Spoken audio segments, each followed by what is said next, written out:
Iran વિરુદ્ધ America અને ઇઝરાયેલે જે જંગ છેડી દીધો છે ત્યારે ઈરાન દ્વારા કરવામાં આવેલા વળતા હુમલાએ પણ કહેવાય છે કે સમગ્ર વિશ્વને ચિંતામાં મૂકી દીધું છે।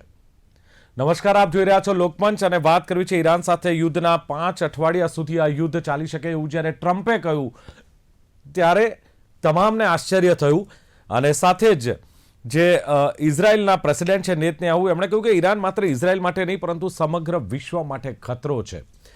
ઈરાન ઇઝરાયેલ યુદ્ધની વૈશ્વિક અર્થતંત્ર પર સીધી અસરો આ નિવેદનને લઈને જોવામાં આવી રહી છે અને લઈને અટકળો ચાલી રહી છે, ચર્ચાઓ ચાલી રહી છે અને ખાસ તો અમેરિકાએ એમ પણ કહ્યું છે કે આ સૈન્ય કાર્યવાહી હજુ પણ લાંબી ચાલવાની શક્યતાઓ છે। અમેરિકાનું આ નિવેદન છે અને હોર્મુઝની જે સમુદ્ર ધુની છે એમાં અવરોધ થયો છે અને ભારત ઉર્જા સુરક્ષા કેવી રીતે જાળવશે આ ચર્ચાઓ પણ તેજ બની છે। ત્યારે યુદ્ધના કારણે જે આંતરરાષ્ટ્રીય ક્રૂડ ઓઇલના જે ભાવ છે એની પર સીધી અસર થવાની છે। ક્યાંક ચર્ચાઓ છે કે મોંઘવારી વધવાની છે, ક્રૂડ ઓઇલના ભાવ પ્રતિ બેરલ $100 પાર કરી શકે છે અને ભારતમાં પેટ્રોલ ડીઝલના ભાવ વધે, ફુગાવો વધે તેવી પણ શક્યતાઓ છે। જો તેલના ભાવ વધે તો વિશ્વભરમાં મોંઘવારી વધશે। બીજું, ભારતીય નિકાસકારો માટે હવે વેપાર કરવો પણ મુશ્કેલ બની રહ્યો છે ક્યાંક અને વિશ્વભરમાં સંઘર્ષ એવી પણ ચર્ચા છે કે ત્રીજા વિશ્વયુદ્ધમાં પરિણમશે। તો ઈરાન ઇઝરાયેલ યુદ્ધ વચ્ચે બે દેશોના વડા સાથે પ્રધાનમંત્રી નરેન્દ્ર મોદીએ પણ વાત કરી છે, સીધી વાતચીત કરી છે અને આ સમગ્ર મુદ્દે ચર્ચા કરવી છે। સમગ્ર મુદ્દે ચર્ચા કરવી છે ઈરાન સાથે જે આ યુદ્ધ ચાલી રહ્યું છે એની કયા પ્રકારની અસરો ભારતીય અર્થતંત્ર પર અને ભારત પર પડી શકે છે। ચર્ચા કરવા માટે મારી સાથે જોડાયા છે જાણીતા security and defence expert Shyam Malik છે। मलिक साहब, स्वागत है आपका लोकमंच में। जी, અને સાથે જ ફોરેન અફેર્સ एक्सपर्ट एवं विनोद गामटू છે। विनोद जी, आपका भी स्वागत है। नमस्कार जी। जी, मलिक साहब, सवाल ये होता है कि ये ईरान के सामने अमेरिका और इजराइल ने जो जंग छेड़ा है उसकी बहुत सारी बातें हो रही है, बहुत सारी चर्चाएं हो रही है, भारत को ये असर होगा, वो असर होगा। ये बातों के बीच सवाल ये है कि इंडिया का इस लड़ाई में सीधा कोई कंसर्न है तो क्या है? भारत का सब क्या लेना देना इस दोनों मतलब ये तो जो युद्ध शुरू हुआ है उसमें भारत को क्या लेना देना? देखिए, ये बहुत बड़ा क्वेश्चन है कि इंडिया को आज दुनिया जो है, इंडिया को क्या असर होगा। आज दुनिया का कोई भी देश ऐसा नहीं है जो कहीं पे भी कुछ इवेंट हो उससे इंसुलेटेड हो जाए। कोविड कहाँ हुआ था और पूरी दुनिया पे उसका असर हुआ था। हाँ, सिमिलरली इंसुलेशन कहीं नहीं होती है, कुछ ना कुछ थोड़ा असर, ज्यादा असर कहीं ना कहीं होता ही है। लेकिन क्या इंडिया ने अपने आप को प्रिपेयर किया होता, कुशनिंग की हुई थी कि नहीं की हुई थी, उसके कुछ एविडेंसेस हमारे पास हैं। उसमें से एक एविडेंस हमारे बजट में है। आप अगर गौर करिए बजट के ऊपर, तो इंडिया ने इस बारी बजट में चाबहार पोर्ट के लिए कुछ भी एलोकेट नहीं किया है। क्यों नहीं किया? क्योंकि इंडिया ये जानता था, समझता था कि फ्यूचर में ये होने वाला है। अगर ये इंडिकेशन है तो इसका मतलब ये है कि इंडिया ने और भी बहुत सारी चीज़ों के लिए अपने आप को प्रिपेयर किया हुआ था, चाहे वो ऑयल हो, चाहे वो फूड ग्रेन हो, चाहे वो ट्रांसपोर्टेशन हो, या जो भी चीज़ें इम्पैक्ट कर सकती हैं कंट्री को या पॉपुलेशन को। हाँ, एक चीज इंडिया को जो मैं मजाक में कहता हूं कि हाँ, इंडिया की इन्वॉल्वमेंट गल्फ में क्या है। आपके व्यूअर्स को शायद जान के ये खुशी होगी कि इजराइल के जो F-15 जहाज हैं उनका निक नेम, जैसे हमारे पास T-90 टैंक है उसका हमने निक नेम रखा हुआ है भीष्म, ऐसे ही इजराइल ने अपने F-15 एयरक्राफ्ट का नाम रखा राम, RA'AM, राम। तो इंडिया की इन्वॉल्वमेंट उसमें सिर्फ राम के बराबर है और कुछ भी नहीं है। अच्छा, पर मलिक साहब, भारत के तो जो संबंध देखते हैं ईरान और इजराइल के साथ, दोनों के साथ बहुत अच्छे संबंध भारत के रहे हैं अब तक। ऐसे में भारत का जो बैलेंसिंग एक्ट है, मतलब जो संतुलन बनाए रखना, क्या लगता है कितना चुनौतीपूर्ण होगा भारत के लिए? भारत ने हमेशा अपने आप को इक्वल डिस्टेंस पे रखा है सबसे। लेकिन क्या भारत की दिक्कत में जिन कंट्रीज के साथ हमने अपने आप को इक्वल, उनके दुख तकलीफ में या किसी भी चीज में हमने अपने आप को दूर रखा या बराबरी पे रखा उनके साथ और लोगों के साथ, क्या उन्होंने हमारा साथ दिया? क्या ईरान ने हमारा साथ दिया था? क्या ईरान ने 65 वॉर में हमारा साथ दिया था? नहीं। यहां तक कि अभी ऑपरेशन सिंदूर में भी ईरान ने हमारा साथ नहीं दिया था, सिर्फ जी लिप सर्विस दी थी। उससे पहले जब आर्टिकल थ्री कश्मीर से आर्टिकल जब हटाया गया था, तो 370। ईरान ने उसके अगेंस्ट बोला था। सेम आयतुल्लाह खमनेई ने उसके अगेंस्ट बोला था। जबकि ईरान को यह समझना चाहिए था कि हमने ईरान के, despite Iran provocations, we never went against Iran, we never spoke against Iran. So आज अगर ईरान को ये उम्मीद हो रही है कि इंडिया जो है उसके लिए कुछ बोले, तो क्यों बोले? ईरान को इस बात का हमारे लिए, they should be grateful to us कि हम ईरान के खिलाफ अब भी कुछ नहीं कह रहे हैं। हम सिर्फ ये कह रहे हैं कि लड़ाई नहीं होनी चाहिए, बराबर। Table and resolve the differences peacefully. Whereas Iran should also realise कि पीस के लिए उसकी कंट्रीब्यूशन क्या थी वर्ल्ड पीस के लिए। It was funding terrorist organisations, Hamas को फंड कर रहे थे, हिजबुल्लाह को फंड कर रहे थे, उधर हुथीज को फंड कर रहे थे। और ये टेररिस्ट ऑर्गेनाइजेशंस किसको दिक्कत दे रही थी? हुथीज किसको दिक्कत दे रहे थे? They were creating a problem for the world, not only Israel. So if the world today is not being with Iran, it is because of Iran's own doings. जी आज अरब वर्ल्ड में, मुस्लिम वर्ल्ड में कोई Iran के साथ खड़ा नहीं हो रखा। आज पूरे मुस्लिम वर्ल्ड में जो सेकंड हैंड शियाज हैं या सेकंड हैंड मुसलमान हैं, जो डायरेक्ट मुसलमान नहीं है, वो अंडर कंपल्शन या अंडर सम काइंड ऑफ किसी लालच से या किसी कंपल्शन से मुसलमान बने हुए हैं, या उनके एंसेस्टर्स मुसलमान बन गए थे, सिर्फ वही लोग अपनी छातियां पीट रहे हैं। अरब कंट्रीज में, बहरीन की छोटी मोटी घटना को छोड़ दीजिए, किस अरब कंट्री ने ईरान के लिए एक टेढ़ी अपनी नजर भी टेढ़ी करी? और ऊपर से ईरान ने क्या किया? हम तो दूर हैं ईरान से, हमारे खिलाफ तो फिर भी उनके एक इस्लामिक मैल है हमारे लिए। लेकिन जिनके लिए नहीं है, जो उनके बिरादर हैं, इस्लामिक बिरादर है, उनके लिए उन्होंने क्या किया? ईरान ने उनकी सिविलियन पॉपुलेशन की जगह पे ब्लास्ट किए, मिसाइल्स फेंकी, एयरपोर्ट्स पे, होटल्स में, पब्लिक प्लेसेस में, मॉल्स में। तो आज किस मुंह से ईरान या ईरान के जो सपोर्टर्स हैं, वो किस मुंह से इंडिया की तरफ उम्मीद ही कर रहे हैं कि इंडिया कुछ बोले? They should be grateful to India that India is still maintaining equidistance from everyone, be it Iran, be it Israel, be it US, be it anybody. जी। ओके। तो गांधू साहब जिस तरह से बात कर रहे हैं, तो जो ईरान और इजराइल के बीच मतलब जो हमें अमेरिका भी है और जो तनाव बढ़ा जा रहा है, तो क्या लगता है कि विनोद भाई जिस तरह से बात एटम बम तक अभी आ पहुंची है, ऐसा जो माहौल है उसके बीच लगता है कि सुपर पावर जो अमेरिका है उसकी जो कैलकुलिज्म थी, उसकी जो गिनती थी, उसमें कहीं मिस्टेक हो रही है? पहले मान लो कि अमेरिका ने टेक इट इजी लिया हो और अब ये ओवर कॉन्फिडेंस अमेरिका का उसको ही भारी पड़ गया हो। विनोद जी। अ, देखिए, सबसे पहले अगर यही मैं क्वेश्चन का आंसर देता हूँ, अगर आप सॉवरेन कंट्री की डेफिनेशन देखोगे तो दुनिया में आज के डेट में सॉवरेन कंट्री कौन है? मैं उनको सॉवरेन कंट्री मानता हूँ जिनके पास डिफेंस और आर्मी स्ट्रांग है। अब उसके अंदर यूनाइटेड स्टेट्स ऑफ अमेरिका जैसे आता है, इंडिया आता है, चाइना आता है, रशिया आता है। मैं उसको ईरान को सेमी सॉवरेन कंट्री बोलूंगा, क्योंकि उनका भी इतना आर्मी डिफेंस है, दूसरे से वेसल कंट्रीज है।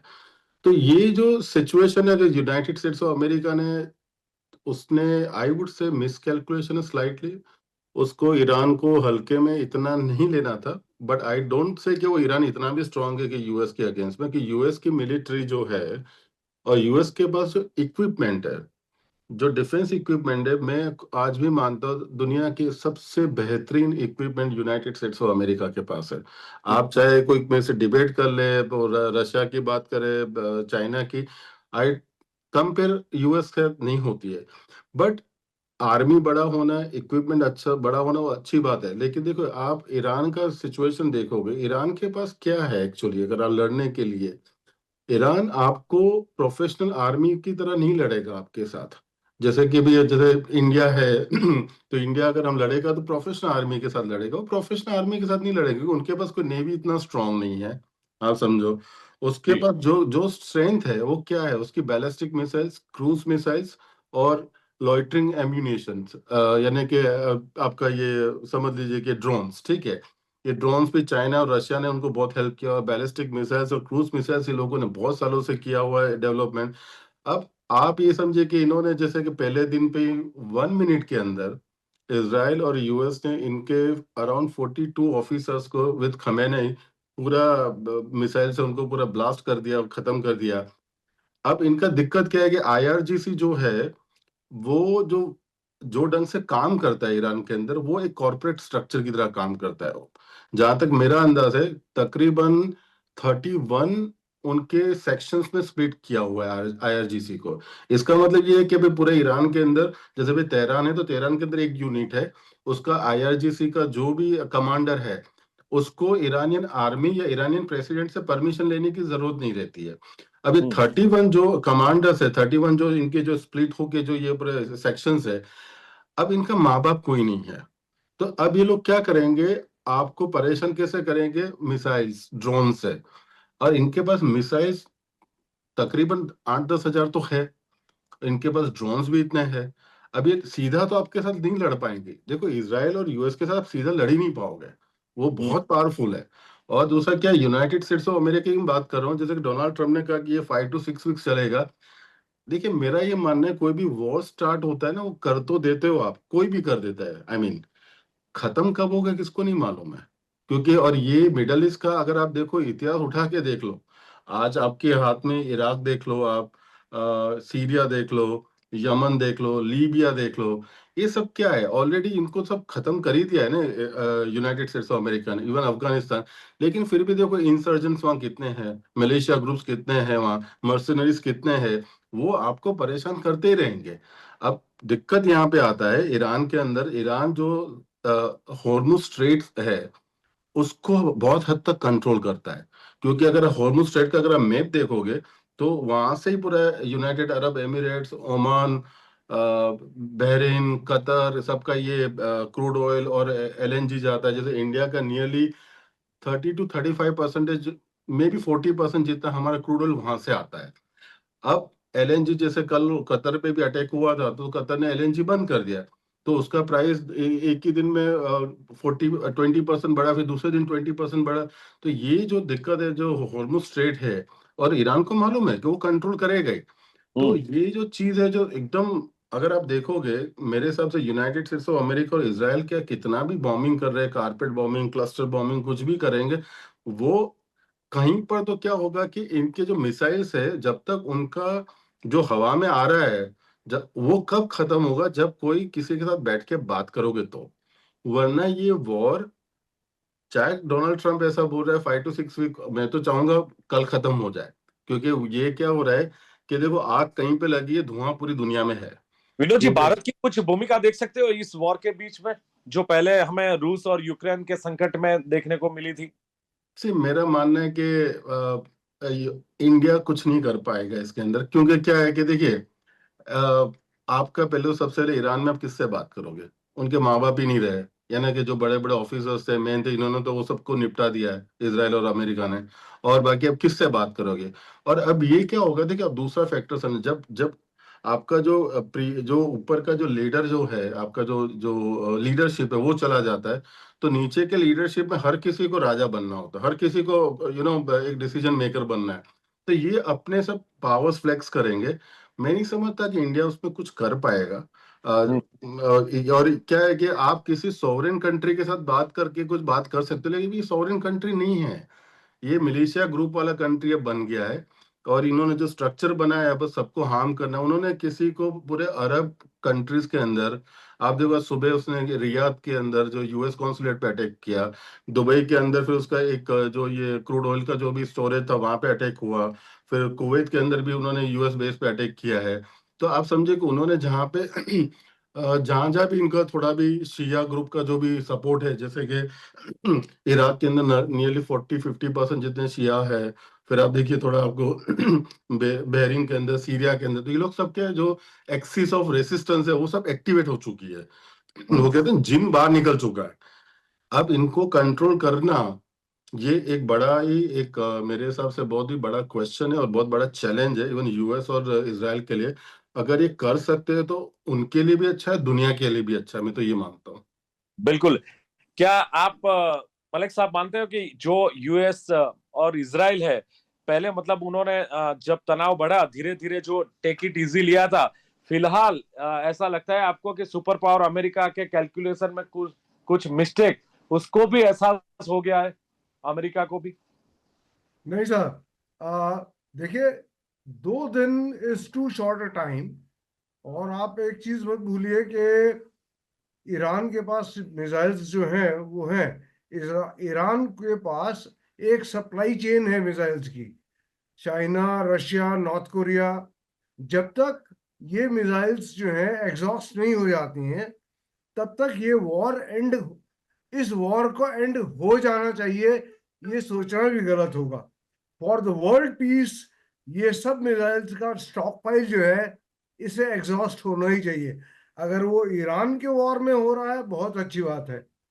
वो, क्योंकि हम लोग ईरान के वॉर से हम लोग इंसुलेटेड हैं, हमारा कोई ताल्लुक नहीं है ईरान में, ना इन्वॉल्वमेंट है। सेकेंडली, लोग बहुत डर रहे हैं कि स्ट्रेट ऑफ हॉर्मूज जो है वो ईरान को कंट्रोल, अभी विनोद भाई भी ने कहा, आई एग्री विद हिम कि स्ट्रेट ऑफ हॉर्मूज बड़ा क्रिटिकल एरिया है। लेकिन हाँ। आप ये समझिए कि 60% इंडिया का ऑयल आता है स्ट्रेट ऑफ हॉर्मूज से, 75% ऑयल आता है जापान का वहां से, चाइना का ऑयल आता है दुनिया। और ये ऑयल लेने वालों का है, जिनकी दुकान है, जहां जो लोग ऑयल बेचते हैं, उनका भी इंटरेस्ट रेट ऑफ हॉर्मूज में जो है पीस लाने का है।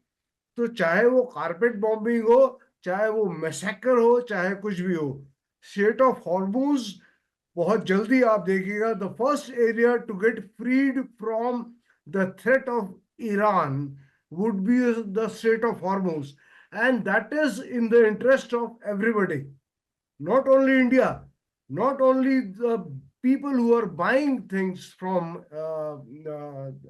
these countries. It is in the interest of the countries who are selling their products to the world from through Strait of Hormuz.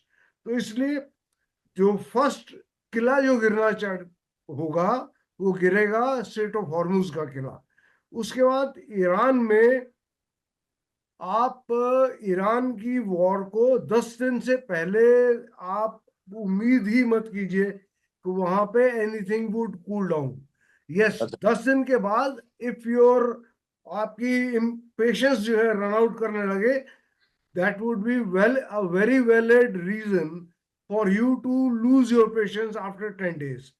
बस 10 दिन तक के लिए नहीं, there is no magic wand which can clear Iran, जो इतने सालों से, पिछले 25-30 साल से जो एक स्टेट बना हुआ था, जो लॉलेसनेस, जो अपने ही लॉ में चल रहा था, it was not caring a damn about what the world wanted, the world. आप ये सोचिए, मैं उसे हिंदी में कहता हूँ कि कुछ देश जो हैं वो इतिहास में जीना चाहते हैं, वो जीना इतिहास में चाहते हैं, वो अपने लोगों को भी इतिहास में जीना, जिंदा रखना चाहते हैं, लेकिन उसके लिए वो मॉडर्न वेपनरी यूज करने में चाहते नहीं है। बराबर। ये ईरान की रियल सिचुएशन है कि वो लेडीज को उल्टे शटल कॉक के बुरके में रखना चाहते हैं, कोई फ्रीडम देना नहीं चाहते हैं, लोगों को बोलने नहीं देना चाहते हैं, लेकिन लड़ाई करना चाहते हैं वो मिसाइल्स के साथ, वो ड्रोन्स के साथ। वो क्यों नहीं करते घोड़े पे चढ़ के अपना लड़ाइयां तलवार के साथ? तो ये हिपोक्रेसी जो है ना, this hypocrisy has to end, and it has to be ended with Malik the साहब, हैमर, मलिक साहब, जब आयरन जब हैमर, या जब इसराइल ने हमला कर दिया ईरान पर, और जब अयातुल्ला जो खामेनी की जो मौत हुई हमले में, तो उसका मतलब विरोध यहाँ भारत में देखने को मिला, जम्मू कश्मीर में कई और इलाके में उसका विरोध देखने को मिला। इसको आप किस तरह से देखते हैं? तो ये सेकंड हैंड शिया लोग हैं, ये फालतू में, मैं फालतू में इनका न लेना एक न देना दो। एक मजाक में वो बनता है ना कि लड़ाई किसी की, घर किसी का जल गया, लोग अपने घर में छातियां पीट रहे हैं। अरे ना इनका कोई लेना देना है ना कुछ, या इनके साथ कभी ईरान ने कभी आंसू बहाए थे या इनकी तरफ देखा भी था? जस्ट बिकॉज ये शिया होते हैं, इनको ये भी नहीं, ये लोग छातियां पीट रहे हैं, ये शिया सिर्फ इसलिए है क्योंकि बाई चांस ये शिया खानदान में पैदा हुआ है। अच्छा। इनको ये शिया क्यों है, इनको ये भी नहीं मालूम होगा। हम्म। बिल्कुल। अब सवाल यह है कि मान लो इस संघर्ष में अमेरिका और रूस के सीधे हस्तक्षेप की स्थिति भी लग रही है। कहीं रूस भी आएगा तो कहीं अमेरिका भी है ऑलरेडी। तो इसमें भारत का झुकाव किस तरफ होना चाहिए, क्या या होगा, मलिक साहब? सर रूस नहीं आएगा, आप पक्की बात लिख लीजिए, रूस नहीं आएगा, चाइना नहीं आएगा। अच्छा। They will not burn their fingers in anybody else's fire. रूस के पास अपनी आग ऑलरेडी यूक्रेन में बहुत बड़ी है, रूस बिजी उसमें है। और रूस को अगर फ्री में उसके जो पुराना स्टॉक ऑयल पड़ा हुआ है, जो जो एक्सपायर होने वाला है, उसका ग्राहक मिल रहा है ईरान में, तो वो क्यों ना बेचे? तो ये तो लोग जो है, जो एक्सपायर होने वाला इनके पास स्टॉक पड़ा है, वो ईरान को दे रहे, लो तुम जला लो, तुम खरीद लो, बेचो, चलाओ। ठीक है। तो ओके। बेवकूफी ईरान की है ना। तो let's not magnify the greatness of Iran. It is a foolishness of the Iran. Iran ने अपनी पागलपन की वजह से अपने लोगों को, despite being a rich country, उसने अपने लोगों को ओके मलिक पॉवर्टी साहब। में रखा हुआ है। तो जी, और आप आखिर उसी, में आपने जो बताया, जो मलिक साहब ने भी बताया कि हॉर्मुज रूट बंद है, क्रूड के भाव प्रति बैरल 100 के ऊपर प्रति डॉलर होने वाले हैं, तो क्या लगता है कि इसकी इंडियन और वर्ल्ड इकोनॉमी पर कोई सीधी असर पड़ेगी आने वाले दिनों में? तो कोरोना वायरस के बाद पूरी दुनिया के अंदर इतना मनी प्रिंट हो चुका था, और वो प्रिंटिंग के हिसाब से कि इन्फ्लेशन इतना बढ़ गया था, तो इन्फ्लेशन को कंट्रोल करते करते पूरी दुनिया का दम निकल गया। तब 4-5 साल में जाके इन्फ्लेशन कंट्रोल हुआ है, ऑलमोस्ट, आई वुड से, हुआ नहीं, ऑलमोस्ट हो गया है। अब ये थोड़ा सेट हो रहा था, पूरे मैं दुनिया की बात कर रहा हूँ। तो अब ये देखिए, जैसे 2 दिन के अंदर क्रूड है ना 15-16, फिर 16% अप हो गया है। और मैं भी आपकी बात से सहमत हूँ, अगर ये कंटिन्यू रहेगा तो नियरली $100 पर बैरल चला जाएगा। देखिए, इन्फ्लेशन का मेन कंपोनेंट होता है ना, क्रूड ऑयल होता है दुनिया में। अगर क्रूड ऑयल, अगर यहाँ से समझो, अगर तो पुराने प्राइस से अगर 40% बढ़ चुका है, अगर बढ़ रहा है 40-50%, तो आप समझिए कि आपका पूरा जो इन्फ्लेशन का ट्रेजेक्ट्री है ना, पूरा अपसाइड डाउन हो जाएगा, उल्टा हो जाएगा, बढ़ता जाएगा। और इससे क्या होगा, पूरी वर्ल्ड को, सबको दिक्कत हो जाएगी। क्योंकि आप समझिए कि इतना डेट पूरे वर्ल्ड के अंदर है, नंबर 1। नंबर 2, इन्फ्लेशन बढ़ेगा, आप इंटरेस्ट सर्व नहीं कर पाओगे। तो ये सिचुएशन बहुत ही भयानक है। तो ये, मैं तो ये मानता हूँ कि ये, एक तो ईरान का ये दिक्कत ये है कि उनका कोई लीडरशिप है नहीं, बट पूरी दुनिया को मिलके इसको पूरा कंप्लीट करना पड़ेगा। आई मीन, इसको कूल ऑफ करना ही पड़ेगा, वरना फाइनेंशियली सब ट्रबल में आ जाएंगे, ये मेरा मानना है। જી બિલકુલ. એટલે જે પ્રમાણે મલિક સાહેબે કહ્યું છે કે કોવિડની અસર આખી દુનિયામાં થઈ, ક્યાંક થોડી ક્યાંક વધારે અસર થઈ, સેમ વે યુદ્ધની અસર ક્યાંક થોડી ક્યાંક વધારે થશે. એમણે કહ્યું તે પ્રમાણે 10 દિવસ સુધી કોઈ ફરક પડે તેવું મલિક સાહેબને કહેવું છે કે કોઈ પરિસ્થિતિ એવી નથી કે આ પરિસ્થિતિમાં કોઈ 10 દિવસ સુધી ફરક પડે. અને બીજું શિયા સમુદાય જે વિરોધ કર્યો એમણે કહ્યું કે એનો કોઈ મતલબ જ નથી, શિયા સમુદાયને કોઈ લેવા દેવા નથી. અને વિનોદ ગામતુજીએ કહ્યું એમ કે ખાસ તો ઈરાનની સ્ટ્રેન્થ, એમણે જે બેલેસ્ટિક ક્રૂઝ મિસાઇલ ડ્રોન છે આ એની સ્ટ્રેન્થ છે. વોર એમણે કહ્યું તે પ્રમાણે કે સ્ટાર્ટ થાય છે પણ પૂરું ક્યારે થાય છે કોઈને ખબર નથી હોતી, અને સાથે જ ભારતની કોઈ ભૂમિકા નહીં રહે આમાં. મેં જ્યારે વિનોદજીને પૂછ્યું કે આમાં ડિપ્લોમેટિક બેલેન્સ રાખવું ભારત માટે કેટલું ચુનૌતીપૂર્ણ છે, તો એમણે કહ્યું કે કોઈ જ ભૂમિકા ભારતની નહીં રહે, કારણ કે જે એમણે કહ્યું કે લીડરશિપ જ નથી અને સેકન્ડ લીડરશિપમાં તમામને લીડર બનવું છે તો કોની સાથે ભારત ચર્ચા કરશે. પણ એકંદરે આ કંટ્રોલ કરવું મુશ્કેલ બનશે. જોવાનું રહેશે કે આવનારા દિવસોમાં આ યુદ્ધની પરિસ્થિતિ કઈ રીતે આગળ વધી રહી છે. ચર્ચાનું સમાપન કરે છે શ્યામ મલિક સાहब और विनोद गामटू साहब दोनों जुड़े. बहुत बहुत शुक्रिया, thank you very much, thank you. તો દર્શક મિત્રો, આ હતી ચર્ચા ખાસ જે અમેરિકા, ઈરાન અને જે યુદ્ધ ઇઝરાયલ વચ્ચે થઈ રહ્યું છે એની અસરો ભારત પર અને આવનારા દિવસોમાં યુદ્ધ ક્યાં પહોંચશે એની. ફરી મળીશું એક નવી ચર્ચા સાથે. જોતા રહો ગુજરાત ન્યૂઝ. નમસ્કાર.